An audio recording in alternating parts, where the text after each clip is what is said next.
crianças estão saindo. Segunda carta de Paulo aos Coríntios.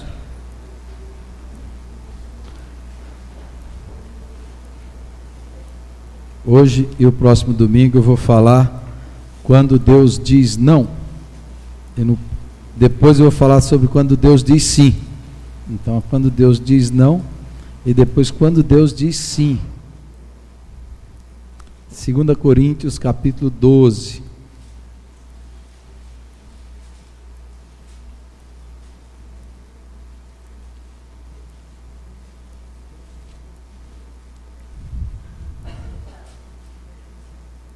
Segunda Coríntios 12, do verso 1 até o 10. Vamos ler? Eu vou ler, eu peço que você acompanhe. Se é necessário que me glorie, ainda que não convém, passarei as visões e revelações do Senhor. Conheço um homem em Cristo que há 14 anos foi arrebatado até ao terceiro céu. Se no corpo ou fora do corpo, não sei, Deus o sabe. Sei que o tal homem, se no corpo ou fora do corpo, não sei, Deus o sabe, foi arrebatado ao paraíso e ouviu palavras inefáveis, as quais não é lícito ao homem referir. De tal coisa me gloriarei, não porém de mim mesmo, salvo nas minhas fraquezas. Pois se eu vier a gloriar-me, não serei nécio, porque direi a verdade, mas abstenho-me para que ninguém se preocupe comigo mais do que em mim vê ou de mim ouve. E para que não me ensoberbecesse com a grandeza das revelações, foi-me posto um espinho na carne, mensageiro de Satanás, para me esbofetear, a fim de que não me exalte. Por causa disso, 3 vezes pedi ao Senhor que o afastasse de mim. Então ele me disse: a minha graça te basta, porque o poder se aperfeiçoa na fraqueza. De boa vontade, pois, mais me gloriarei nas fraquezas, para que sobre mim repouse o poder de Cristo. Pelo que sinto prazer nas fraquezas, nas injúrias, nas necessidades, nas perseguições, nas angústias, por amor de Cristo, porque quando sou fraco, então é que sou forte. Amém. Feche os seus olhos mais uma vez, silenciosamente. Fale com Deus. E peça que Deus fale com você através desse texto e dessa palavra.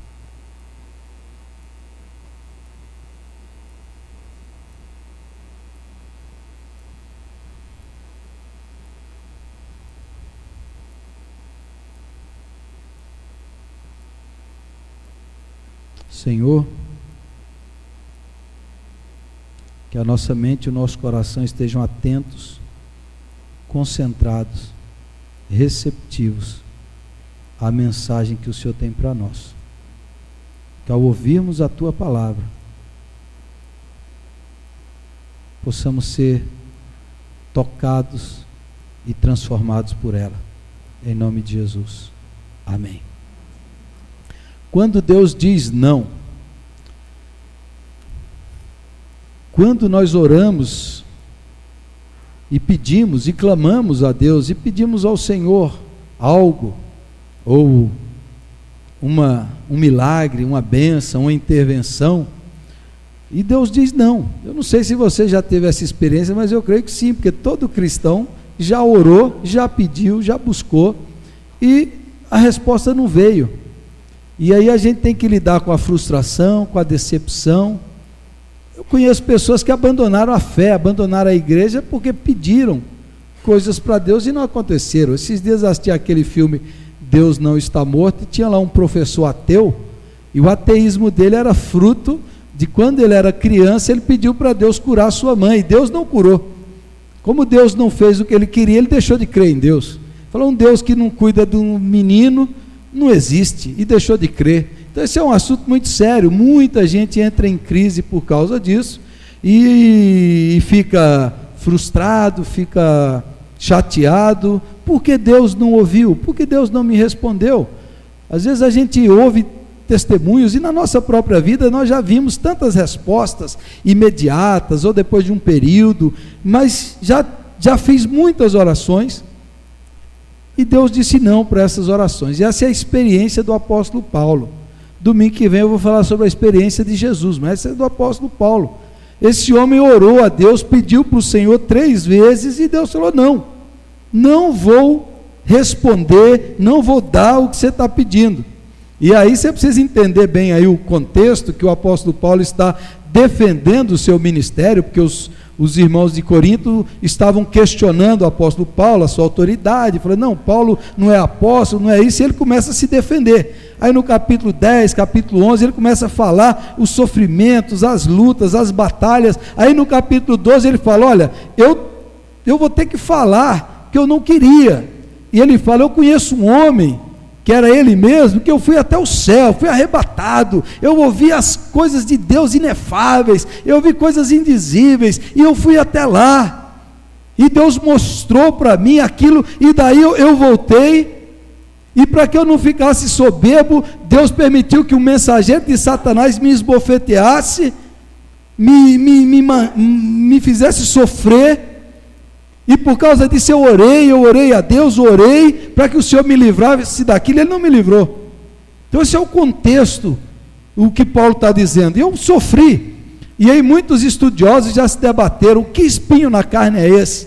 O que fazia Paulo sofrer? Então não há um consenso, há pelo menos 2 explicações. A primeira é que seria a perseguição dos judeus. Todo lugar que Paulo ia, os judeus o perseguiam, batia nele, prendia, chicoteava, caluniava, ameaçava, perseguição.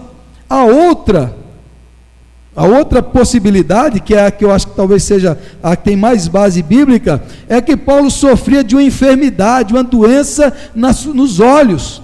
Lá em Gálatas ele diz que eu estive aí quando eu estava doente e com problema nas vistas, e vocês podiam me dar os seus olhos. E depois ele fala: vede com que letras grandes eu vos escrevo, porque ele não enxergava bem. Então, algumas vezes dá a entender, apesar de não ser claro, mas que ele tinha uma limitação, um problema físico, ou enfermidade, uma doença, ou talvez a própria perseguição, mas isso fazia com que ele sofresse, isso fazia com que ele ficasse limitado, e impedia certas coisas, e o humilhava, batia no seu rosto, é como se batesse no seu rosto e gerava dores nele. Então assim, esse é o contexto. Ele ora, ele é o apóstolo de Deus, ele orou e pessoas foram curadas, ele orou e mortos ressuscitaram, e agora nele mesmo ele ora e Deus diz não, Antes de mostrar essa aplicação prática nesse texto, mas esse contexto, ela nos ensina 3 coisas, e depois eu vou mostrar os 2 aplicativos gerais, porque Deus diz não. Então 3 verdades estão nessa história aqui, 3 verdades. Primeiro, às vezes o bem de Deus pode fazer mal por causa da maldade do nosso coração. Jeremias diz que enganoso é o coração e desesperadamente corrupto, quem o entenderá? Ou seja, às vezes, algo que é maravilhoso de Deus é nos dado, mas como o nosso coração é enganoso, é corrupto, é mau, o nosso velho homem, esse bem de Deus em nós acaba fazendo mal, não por culpa de Deus, mas por culpa nossa. Um exemplo: domingo passado eu falei sobre Jonas, e Jonas representava todo Israel. O povo de Israel, os filhos de Abraão, foram escolhidos por Deus de todas as nações da terra, mas eles não foram escolhidos porque eles eram mais bonitos, nada disso. Deus os escolheu por amor gratuito, escolheu aquele povo. Só que a escolha de Deus trazia um privilégio e uma responsabilidade. O povo deveria anunciar a glória de Deus a todas as nações, mas a eleição de Deus gerou um mal no coração do povo de Israel. Eles se orgulharam, eles achavam que eles eram exclusivos, eles se ensoberbeceram, eles acharam que eram elite acima dos demais. Então às vezes um bem de Deus, algo que Deus faz no nosso coração mal, pode piorar. Deus deu uma revelação maravilhosa para Paulo, extraordinária. Ele foi até o céu, ele teve um êxtase, um arrebatamento, mas aquilo que Paulo experimentou poderia gerar nele: eu sou especial, eu sou melhor do que os outros, olha como Deus gosta de mim, olha como eu sou privilegiado, eu sou superior aos demais, eu sou o cara. Já vi muitos pastores. Semana retrasada, um grande pastor que eu admiro muito nos Estados Unidos, pastor de uma grande igreja, jovem, extraordinário, se enfiou em tanta estupidez, que a igreja teve que demiti-lo. A igreja que ele fundou, de 15 mil membros, o cara se enfiou em tanta estupidez. Só para vocês terem ideia, ele contratou uma empresa para comprar livros dele, para o livro dele chegar no topo da vendagem dos Estados Unidos. Uma das bobagens que ele fez. Às vezes o dom que Deus nos dá, a bênção que Deus nos dá, o privilégio que Deus nos dá, pela maldade do nosso coração, em vez de fazer o bem, faz o mal. Quanta gente que eu já vi pedindo: Senhor, me prospera financeiramente. E o cara prospera, aí prosperou financeiramente. Cadê a vida de oração? Cadê o fervor? Cadê a consagração? Cadê a piedade? Cadê a missão? Cadê a evangelização? Sumiu. O pastor contava assim: o irmão orava, queria ter um rancho, e Deus deu o rancho para ele, e depois ele nunca mais veio na igreja. E o pastor: irmão, vou pedir para Deus tirar o seu rancho. Ou filho: se eu quero um filho, nasceu o filho, não busco mais a Deus, não vou mais na igreja, porque eu não tenho tempo, eu tenho que cuidar do meu filho. Às vezes uma bênção, uma dádiva, algo que Deus deu, em vez de fazer bem, o nosso coração mal, nos faz mal. A revelação que Deus deu a Paulo faria mal para ele, se ele não viesse com uma coisa. Nós somos seres dos polos. O polo da bênção, às vezes pode ser maldição para nós. Salomão pediu sabedoria e Deus deu riqueza. Quando ele teve sabedoria e riqueza, apostatou da fé. Gideão, que Deus usou poderosamente, no final da vida, fez uma capa cheia de soberba, que depois virou idolatria para Israel, virou laço e pecado para Israel. Você vai vendo homens assim, no Antigo Testamento, que Deus deu grande força para Sansão, e Sansão achava que era o forte, que podia tudo, perdeu a força, perdeu a visão, perdeu a presença de Deus. Às vezes o bem pode fazer mal. Segundo, essa história nos ensina que todo tipo de poder é perigoso. Todo tipo de poder é perigoso. Pode ser o poder político, poder econômico, poder pessoal, poder espiritual, poder religioso. Todo tipo de poder é perigoso. Paulo teve muito poder de Deus. Mas se ele não fosse limitado, se ele não tivesse essa dor, essa enfermidade, ele acharia que ele era imbatível, invencível, que ele mesmo era poderoso, que ele mesmo era capaz de alguma coisa. E todo poder corrompe, todo poder é perigoso. Qualquer tipo de poder, se você tem algum tipo de poder, algum tipo de influência, se isso não vir junto com a consciência de que é fruto da graça, da bondade, que não é porque eu mereço, que é porque eu não sou digno, foi Deus que me deu, mas eu não tenho isso, é Deus, é dele que deriva, eu sou derivado de Deus. Se não vir com essa consciência, estraga. Quanta gente você conhecia era bonzinho, depois ele subiu de cargo, piorou. Conhece a pessoa assim, depois você tem um cargo, tem uma chefia, tem uma função, tem algum tipo de poder, piora. Soberba, orgulho, presunção, altivez de espírito, qualquer tipo de poder é perigoso. E o poder, seja em que esfera for, na minha esfera, no âmbito pastoral, espiritual, religioso, o que eu já conheci, o que eu já vi de pessoas que caíram, porque se ensoberbeceram, a soberba precede a ruína, e a altivez a queda.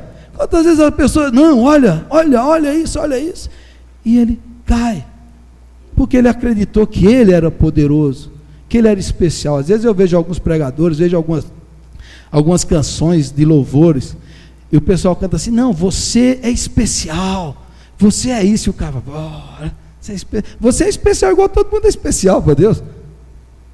Não, você foi isso, você foi escolhido. Escolhido? O Senhor escolheu, nos escolheu em Cristo.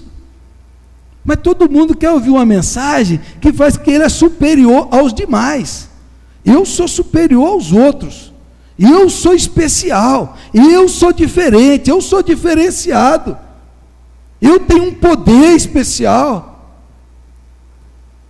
Aqueles aos quais Deus deu, que não veio acompanhado da consciência da graça, se ensoberbeceram, caíram, seja em qual tipo for. Pense nisso. E terceira verdade desse texto é que para Deus a motivação do coração é mais importante do que o realizar, do que o fazer. Paulo fica limitado.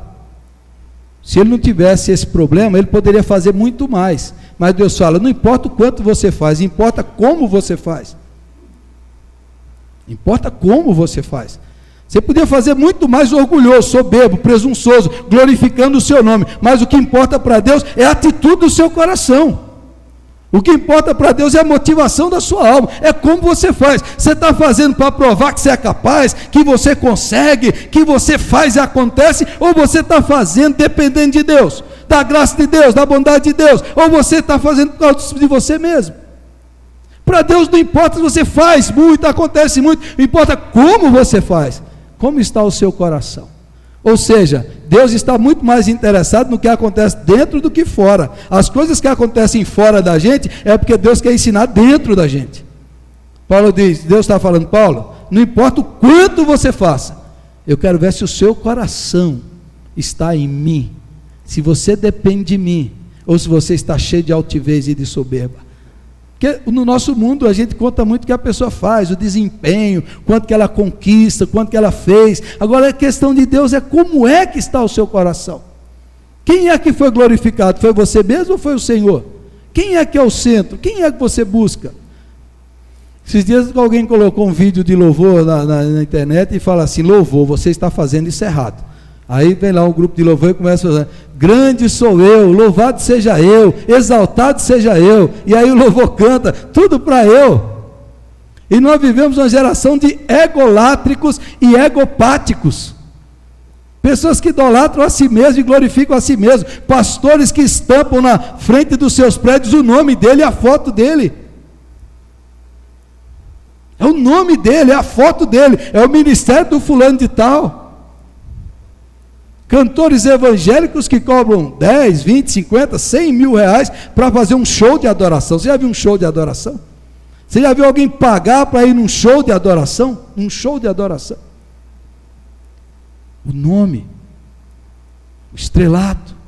Já tem um prêmio, o prêmio gospel melhor da adoração. O melhor da adoração. Você já parou para pensar nisso? Como é que você julga quem é o melhor da adoração? Quem adora melhor? Quem é que julga isso?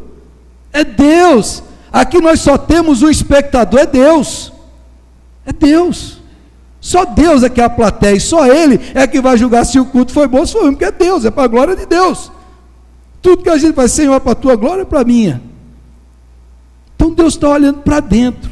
Então imagine você que você está buscando algo, você está pedindo algo, pense bem, isso, o que vai acontecer dentro do meu coração se eu conseguir isso? O que vai acontecer na minha alma? Qual vai ser a motivação da minha vida se eu conseguir isso aí? Qual vai ser? Aí agora eu vou fazer as duas aplicações do texto. Quando Deus diz não, primeiro, quando Deus diz não para nós, é porque Deus quer nos tornar mais humildes. Humildade é a palavra. Deus falou, Paulo, você é um sujeito determinado. Paulo é determinado, Paulo é um sujeito que ele fixa a meta e vai. Ninguém detém, ele é sempre foi assim. Agora ele está lá fazendo a obra de Deus, e ele tem um projeto de Deus no seu coração, mas Deus está olhando, Paulo, você acha que você é muito capaz, cara? E ainda mais que eu te dei essa bênção, você foi até o céu, agora ninguém vai te suportar, você vai achar que você é a quarta pessoa da Trindade, você vai achar isso, você vai achar que você está lá, junto. Aí Deus fala, então eu vou permitir o diabo para te humilhar, vou permitir o mensageiro de Satanás para bater na sua cara, para te humilhar, para doer. E diz que Paulo tem dores, e a ideia é que ele sofre muito com isso, ele se limita com isso, é uma coisa que o humilha ele. E Deus fala, por que isso? Porque você precisa quebrar o orgulho, a presunção, a altivez, a soberba, a arrogância que viria. Então Deus permite isso para que ele se humilhe, para que ele seja humilhado. Deus resiste aos soberbos, mas dá graça aos humildes. Irmãos, todos nós somos orgulhosos, todos nós. Você já nasceu orgulhoso, eu também. O orgulho é um negócio que nos espreita, faz parte do nosso DNA, da nossa velha natureza. O orgulho habita o nosso coração. Há vários tipos de orgulho. Eu fiquei pensando, só nesses dias que eu estava meditando nesse texto, os tipos de orgulho que a gente vê. A gente vê orgulho social, a gente vê orgulho racial, a gente vê orgulho intelectual, cultural, você vê orgulho religioso, você vê orgulho do sofrimento. Tem gente que orgulha porque sofre mais do que os outros. Então assim, você está chorando de barriga cheia, deixa eu contar os meus problemas para você. Sua doença não é nada, a minha doença é maior do que a sua. Aí se orgulha da sua doença, se orgulha das suas perdas, dos seus traumas. Tem um orgulho estético, eu sou mais bonito do que você. Tem um orgulho espiritual, eu sou mais crente do que você. Tem um orgulho religioso, a minha igreja é melhor do que a sua. Tem orgulho de igreja para igreja, o meu pastor é melhor do que o seu. Tem orgulhos que vão aparecendo e borbulham na nossa alma. E cada vez mais, nessa semana de eleição aí, dessa briga, você vê o orgulho florescendo. Eu lembrei de uma história que o Paulo Freire, aquele educador, contava para falar como não existe saber, como existem saberes e todos são importantes. E o Paulo Freire contava que um barqueiro que atravessava o rio, levando pessoas, ele levou um dia um médico e um advogado. E ele disse que o médico começou a conversar com o barqueiro e falou assim: o senhor conhece medicina? Já estudou medicina? Ele falou: não, nunca estudei, nem sei do que se trata. Aí o médico falou: o senhor nunca estudou? Não. E o senhor perdeu metade da sua vida. Aí o outro advogado falou assim: o senhor conhece direito? Já estudou direito? Conhece as leis? Conhece isso? Falei, não conheço não, nem sei direito o que é esse tal de direito. Aí o advogado: aí você perdeu a outra metade da sua vida. Aí o barco foi, de repente o barco virou. E aí os três caíram na água e o barqueiro falou: vocês sabem nadar? Falei, não, não sabemos nadar não. Ih, vocês perderam a vida inteira agora. O Paulo Freire contava isso para dizer: existem saberes que em momentos e lugares específicos são mais importantes do que o nosso orgulho e presunção intelectual, racial, cultural, a soberba. Isso está presente no nosso coração, está dentro de nós. E Deus vai colocando coisas para nos quebrar, para nos humilhar, situações, circunstâncias, pessoas, limitações físicas, sociais, dificuldades de toda sorte, para você ser quebrado, para Deus quebrar a altivez do nosso espírito, porque isso não muda com a pregação. Isso não muda você ouvindo eu falar, isso só muda quando você lida com a dor, com a limitação, com a vulnerabilidade, com a doença, com o problema, com a dificuldade, quando você tenta e não consegue, quando o seu braço não alcança, quando a sua força não vai, quando você tenta de todo jeito e fracassa, aí sim você para e diz assim: eu não dou conta, eu não consigo, eu sou limitado, eu sou falho. É só Deus, é só Deus. Então Paulo precisou ser quebrado, e Deus mandou lá um mensageiro de Satanás. O diabo está debaixo da mão de Deus e age sobre a poderosa operação de Deus. O diabo não tem autonomia para fazer o que ele quer, ele só faz quando Deus permite. Agora Paulo precisou disso. Você já parou para pensar na sua vida? Quais são as maiores frustrações que você já teve? Quais são as maiores limitações que você já teve que lidar? As dores, as dificuldades. Quantas já aconteceu na sua vida? E às vezes você está falando: oh Deus, é o diabo, sai capeta, e Deus diz: o capeta vai ficar. Enquanto ele não tirar esse diabo de dentro de você, que é o orgulho, porque você sabe que quanto mais orgulhoso você é, mais parecido com o diabo, né? Porque Lúcifer é o orgulho, é o ego absoluto, é aquele ego, tudo que Lúcifer faz, sou eu sou. Esse é o Lúcifer, que Deus deu a bênção dele ser querubim da guarda. do Senhor, deu uma bênção, mas aquela bênção foi tão maravilhosa que o Lúcifer se luciferizou e virou Satanás. Quantas bênçãos Deus já deu para você que acabaram fazendo mal para você? E quantas dores fizeram bem? Quantos problemas que acontecem na nossa vida que te põe de joelhos? Aí todo problema que nos leva a ajoelhar diante de Deus e clamar a Deus, já não é problema, é bênção. Você entendeu? Todo problema, seja o que for, que vai você clamar, buscar, consagrar, santificar, purificar, já deixou de ser problema, porque já te aproximou de Deus. Louvado seja o nome do Senhor. Deus está falando assim, ó, tem gente aí, você não está entendendo a mensagem? Não, você não captou, você não está ligando, eu estou falando que você não entende, não. E eu que estou por trás desse negócio aí, é para quebrar a altivez sua, para quebrar a presunção sua, não tem outro jeito, não tem outro jeito. Isso não aprende em lição de escola dominical, nem pregação do pastor, não acontece. Para nos tornar mais humildes. E segundo e último lugar, Deus diz não para nos tornar mais dependentes da sua graça, mais dependentes da sua graça. Qual é o sonho de todo moço, todo menino? Antigamente era, hoje já não é nem tanto, né? Antigamente eu preciso crescer, me tornar independente, sair de casa, ganhar meu salário, eu quero ser livre, eu quero ser independente. Isso é o sonho do ser humano, ser independente. Eu não quero depender de ninguém, eu quero fazer do que dá na minha cabeça. Isso faz parte da ontologia. Eu quero ser eu mesmo, eu quero fazer do meu jeito. Aí o Paulo chega lá, se quebra e tal, e fala assim, eu vou precisar, eu vou depender da graça de Deus, eu não vou me orgulhar da minha força, eu vou me orgulhar da minha fraqueza. Quando eu estou fraco, quebrado, machucado, enfermo, quando eu não tenho mais aquela força humana, é aí que Deus opera em mim. É quando eu me rendo, quando eu perco toda a minha capacidade de Deus, eu não consigo, é só o Senhor em mim. É só o Senhor em mim. Paulo ora e Deus fala assim, não, eu não vou mudar isso, porque a minha graça é suficiente na sua vida.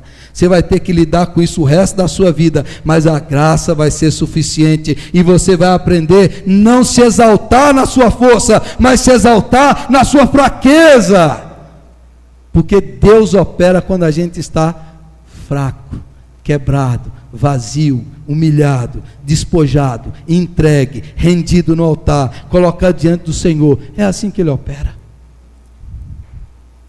Você é dependente da graça de Deus? Você é dependente do favor de Deus, do socorro de Deus, da provisão de Deus? Você depende de Deus? Senhor, esse meu dia, eu preciso da sua presença. Eu vou fazer se eu não consigo, eu vou fazer uma prova, eu vou fazer se eu preciso do Senhor todo dia. Por isso que quem depende muito, ora muito. Quem não depende, não ora. Quem não depende, não ora, porque ele faz na força do seu braço, eu faço de qualquer jeito. Paulo aprendeu a depender, ele ora muito, ele ora dia e noite, ele ora todo instante, ele luta com tudo isso, ele luta.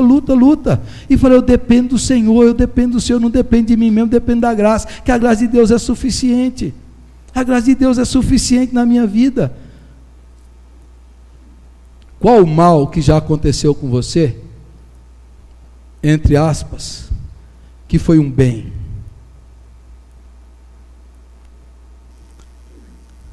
Um médico missionário na Índia, Dr. Paul Brand, foi para lá cuidar dos leprosos, e tem uma história dele sensacional, de uma pessoa que chegou lá cheia de lepra, caindo no dedo, caindo na orelha, nariz quebrado, cheio de lepra, e o Dr. Paul Brand cuidou daquela pessoa, tratou dela, e ela dá um testemunho muito lindo.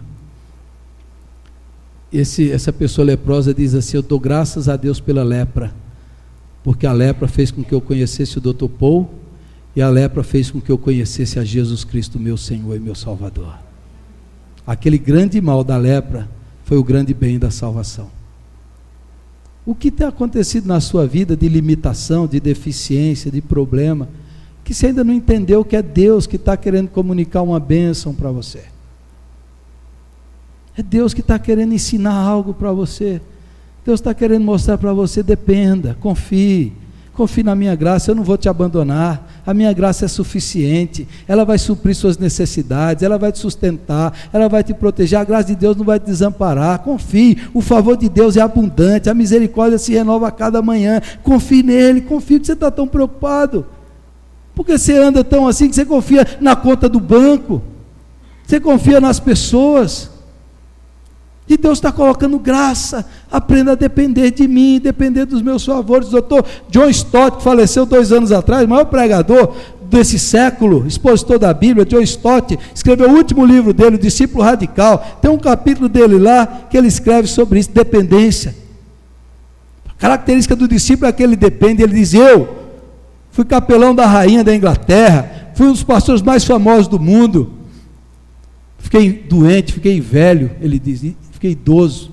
Ele está escrevendo o livro lá, e ele fala: agora eu não consigo nem ir no banheiro sozinho. E o John Stott escreve lá: no início eu achei isso muito ruim, depois eu aprendi a agradecer a Deus pela enfermeira, porque a graça de Deus está na vida dela, que cuida de mim com muito amor. Eu aprendi a dizer para Deus que eu dependo dos outros, que aquele cara que fazia e acontecia, agora não consegue nem ir no banheiro sozinho. E isso me ensinou a depender dos outros e ver isso, a graça de Deus, a bondade de Deus, a misericórdia de Deus nas pessoas que cuidam de mim, e eu me entrego e aceito isso, sem reclamar, sem murmurar, sem me tornar raivoso, nada disso, mas eu aceito a limitação, a doença, a deficiência, com gratidão a Deus, porque eu dependo dele e ele cuida de mim. Dr. John Stott escreveu isso antes de falecer. Contou o episódio quando ele caiu, ficou caído, não conseguia se levantar. Não conseguia se levantar. Aquele grande homem lá prostrado. Mostrar para ele: você não tem poder, você não tem força, você não pode fazer nada. Até o seu respirar, até o mover da mão é graça de Deus. De que você se gloria, de que você se orgulha, de que você bate no peito, se a sua vida é favor imerecido de Deus, se o seu corpo, a sua saúde, o seu existir agora é Deus que deu para você, como você vai se orgulhar de alguma coisa que Deus deu favoravelmente, graciosamente, gratuitamente? De que você se orgulha? Se para a gente sair daqui, se mover, é o favor, é a graça, é a bondade, é a misericórdia que nos acompanhou até aqui. Não há mérito em nós, não há poder em nós, não há força em nós, não há capacidade em nós. Tudo é favor imerecido de Deus. Não importa o que você amealhou, não foi o seu braço. Não importa, você nunca conquistou nada na vida, foi tudo graça de Deus. Nunca. Você não pode fazer nada, tudo é bondade, favor e merecido de Deus. Tudo isso, a gente tem, eu alcancei graça, ninguém alcança graça você recebe, porque ninguém merece nunca, é tudo favor, generosidade de Deus, a gente só recebe e reparte com os outros a graça do Senhor. Isso é humildade. Você quer saber o que é humildade? É isso é humildade. Humildade é você dizer: não há nada em mim, não há força em mim, não há capacidade em mim, tudo é fruto da graça. Louvado seja o nome do Senhor. E quando você se encontra nesse lugar, aí você vai poder ser usado por Deus. Quando você é quebrado, quebrantado, humilhado por Deus. Eu já lhes falei uma vez aqui, hoje eu assisti de novo. É um vídeo até maior do que eu já tinha assistido, da história do pastor Francisco Zapata, que morava em Piura, no Peru. E o pessoal aqui do Brasil foi lá visitá-lo, e fizeram um vídeo, colocaram na internet, é um vídeo longo. Ele pegou uma doença degenerativa, e há 25 anos, o pastor Francisco Zapata está em cima de uma cama, tudo atrofiado, seu músculo, seu corpo, e o pessoal aqui do Brasil foi lá conversar com ele, entrevistá-lo. E ele falou assim: eu estou preso numa cama, mas a palavra de Deus não está. Eu estou limitado aqui, mas o amor de Deus está na minha vida. E o pastor Francisco Zapata naquela cama, levam ele numa maca, tem um púlpito, ele prega na cama, e ele preso numa cama, começou uma igreja que tem mais de 40 pessoas. E ele diz: a palavra de Deus não está presa, E é na minha fraqueza que Deus mostra a sua força e o seu poder. Entrevistou a sua esposa falou: nós somos muito felizes com Jesus. 25 anos numa cama, cheio de paz e serenidade no coração e no rosto. E o pastor Francisco Zapata falando: o amor e a graça de Deus é suficiente para mim. Eu não precisaria de outra vida. Eu já tive tudo que Deus me deu. Que Deus me deu. Você já pensou nisso? Você já pensou que às vezes é numa cama, é no fracasso, é na derrota, é numa limitação, é numa enfermidade, é ali que você para e fala: Senhor, eu preciso do Senhor, eu dependo de Ti, eu necessito de Ti, as minhas forças se acabaram, meu dinheiro foi embora, o médico não pode me ajudar, é só o Senhor. É nessa hora que Deus pode operar poderosamente na sua vida. Quando você se rende, quando você se quebra, quando você se entrega e diz: aqui, Senhor, eu dependo de Ti, eu necessito de Ti. Por isso que Deus diz não, para nos humilhar e nos tornar dependentes da sua graça. Queria que você orasse comigo, fechasse os seus olhos e silenciosamente você falasse com Deus nessa hora.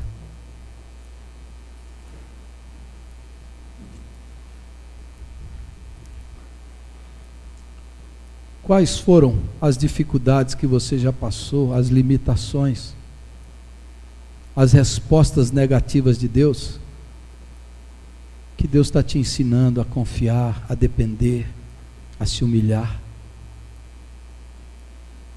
Quais foram as coisas aparentemente ruins, que Deus trouxe uma grande bênção para você, para o seu coração, para a sua alma, para o seu caráter?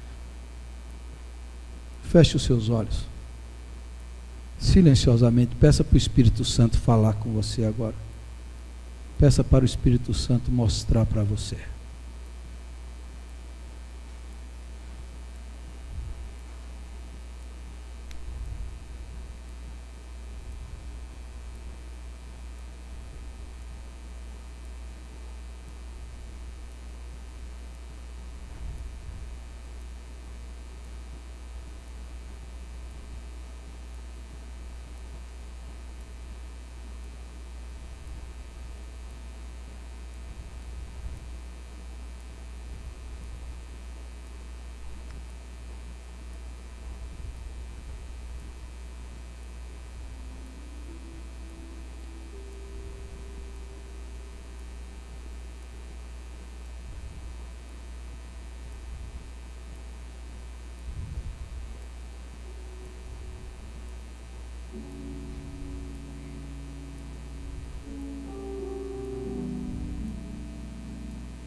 Senhor nosso Deus, nós gostaríamos muito de falar como João Batista, que diz que é necessário que Jesus cresça e que eu diminua. Nós gostaríamos, ó Deus, de aprender com a Tua palavra a ser mais humildes e dependentes do Senhor. Por isso pedimos: Espírito Santo, nos ensina, nos quebranta, nos humilha e nos dá ouvidos para ouvir e olhos para ver. Fala com cada um aqui nessa noite, Senhor. Mostra, ensina, revela, traz discernimento, iluminação, para que cada um entenda o mover do Espírito Santo, entenda o que Deus está fazendo na minha vida, o que Deus está falando comigo. Espírito Santo, trabalha em nós, trabalha dentro de nós. Espírito Santo, tira a altivez, tira a soberba, tira a presunção, quebra esse nosso ego, humilha-nos aos pés da cruz de Jesus Cristo e nos crucifica lá naquela cruz, que nós possamos dizer com o apóstolo Paulo: Já não sou eu que vivo, mas Cristo vive em mim, e a vida que agora vivo, vivo pela fé no Filho de Deus. Ó Pai, nos ajuda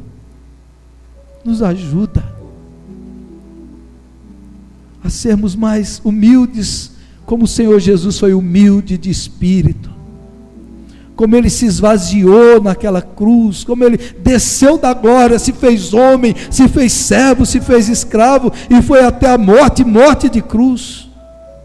Nos ajude, Senhor, nos liberte, ó Deus, das nossas presunções, nos liberte, ó Deus, dos nossos orgulhos, preconceitos, das nossas arrogâncias, nos liberte, ó Deus, dessa semente do diabo que está dentro de nós.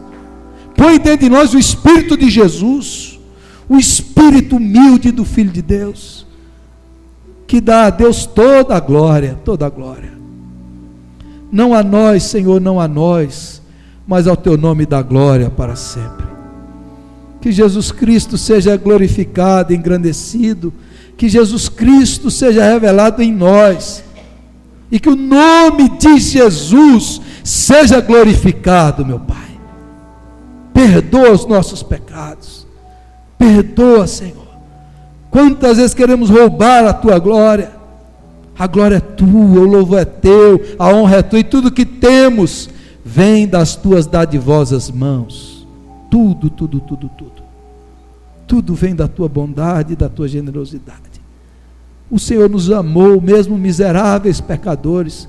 O Senhor nos redimiu, nos perdoou, nos salvou, nos escolheu. O Senhor fez isso por nós naquela cruz.